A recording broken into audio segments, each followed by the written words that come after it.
Before I say what I was prepared to say here, I think that all of us ought to join in a happy birthday, the There is a period in which you can tell a lady's age. When it's Irene Marcos and it's her 22nd birthday. Happy birthday.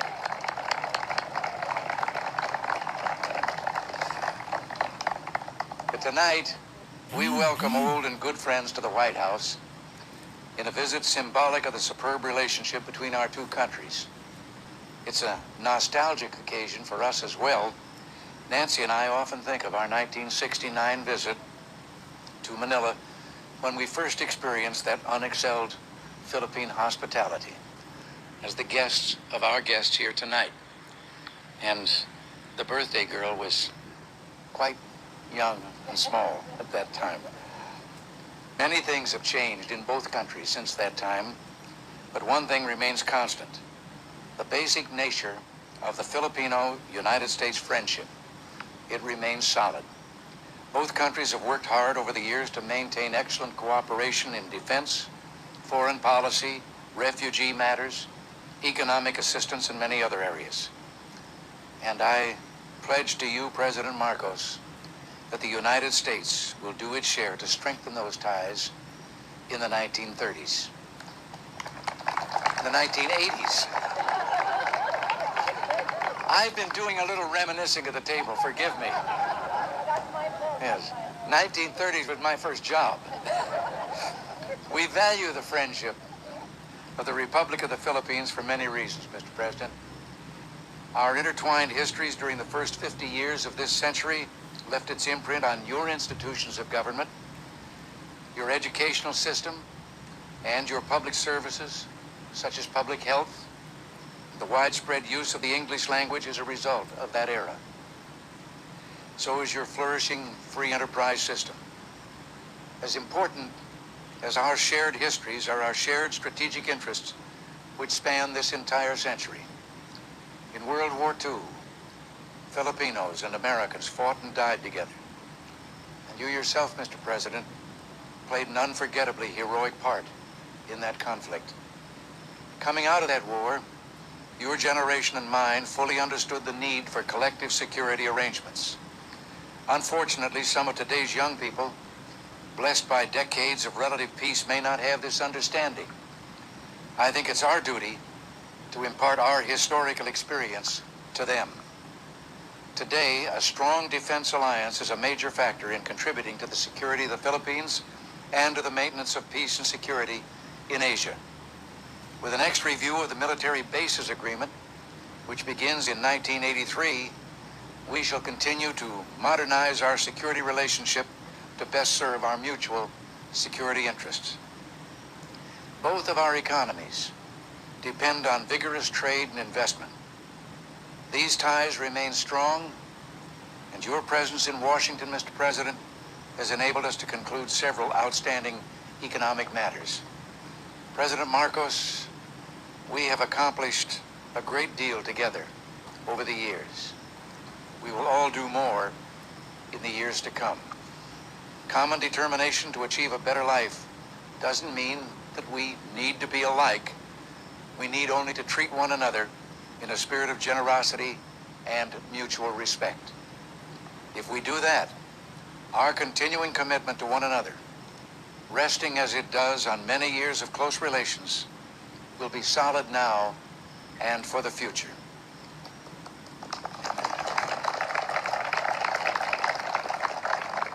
So in that spirit, let me offer a toast to the President, Mrs. Marcos, and to the people of the Philippines, and to the mutual respect, the dedication to peace and security in the world, and the shared values which unite us.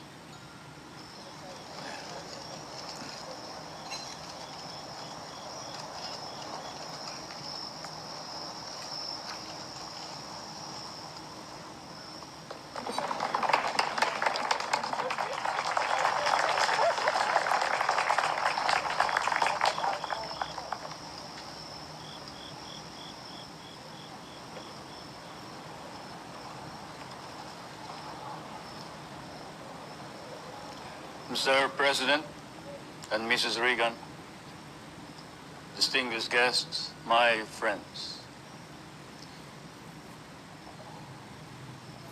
I feel I must pay tribute to this elegant and fairy-like party and dinner, which has reminded me too much not only of home, but of some dreamland at home. A tribute to the taste and sense of beauty to perhaps primarily not only to President Reagan, but Mrs. Reagan for this lovely party, which I shall always remember as the Firefly Party in the White House. You do us great honor with this dinner. Allow me to extend the gratitude of 50 million people on the Republic of the Philippines, Mrs. Marcos and myself, for this hospitality and this generosity. Certainly, we will be unable to reciprocate this beautiful event. You even had the songs all prepared, including a Philippine song. That's a favorite of the First Lady of the Philippines, Dahil Sa'yo, which means because of you. Because of you I love, because of you I live, and because of you I am what I am. And then you had the other theme song, which was a favorite of both President Reagan and the other president. Understand? The theme song of Dr. Zhivago, which is a long story, of course, and which I won't talk about. It happens to be one of our theme songs because it was sung in one of what threatened to be a tragedy, but which did not. And that's why we remember it.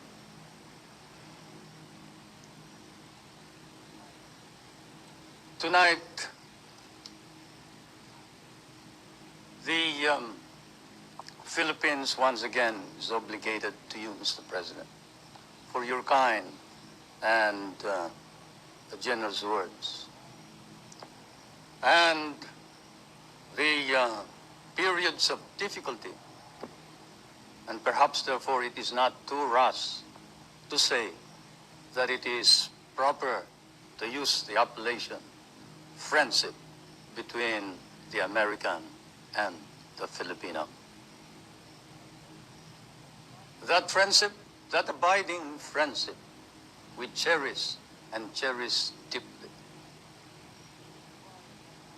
And this is why, as I come and stand once again on American soil, Mr. President, I cannot but be candid.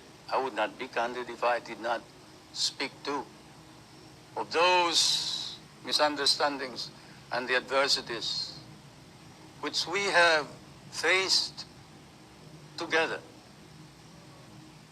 For the world faces challenge and change. We are in a period of ferment.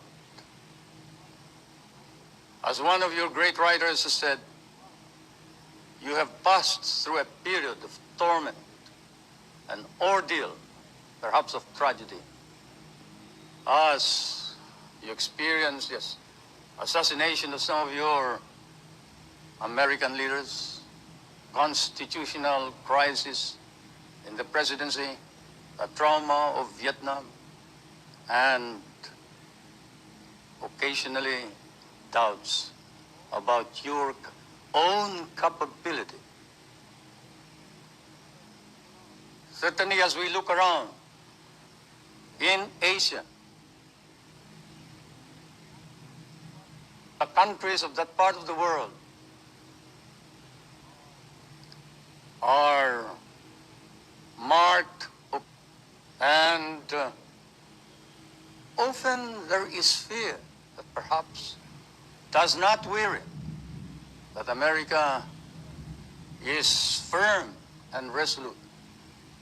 Actions, but that it faces and confronts its problems squarely, fairly, justly.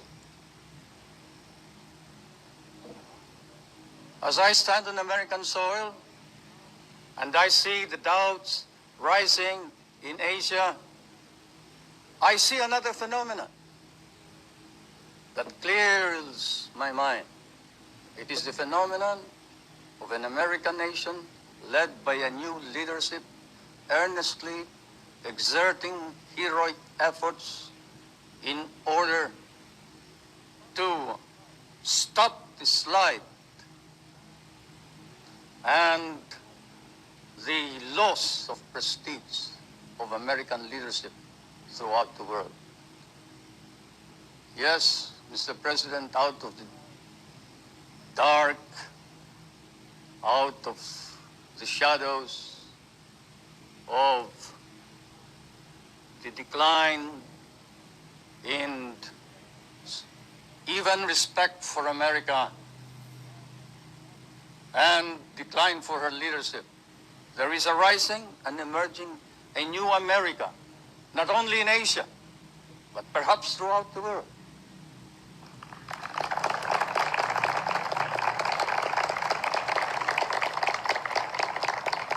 The stakes are high, Mr. President. Let there be strength and greatness for the American nation, for only then can there be hope for us, the poorer nations, and let America reclaim her role, her historic place, and her historic relationship with the poorer nations of the world, the members of the third world, my world, for that is your rightful place, Mr. President. America, this strength and capability to reclaim her natural place and historic relationship with all the nations and with other nations, reestablish order in our anxious, troubled world. We pray for this, we hope for this. Not only the big nations, but especially the small ones. And so may I ask you to rise and join me to a toast to the continued health and success of the President of the United States, the prosperity and the strength of the American people, and the friendship of the peoples of the United States and the Philippines.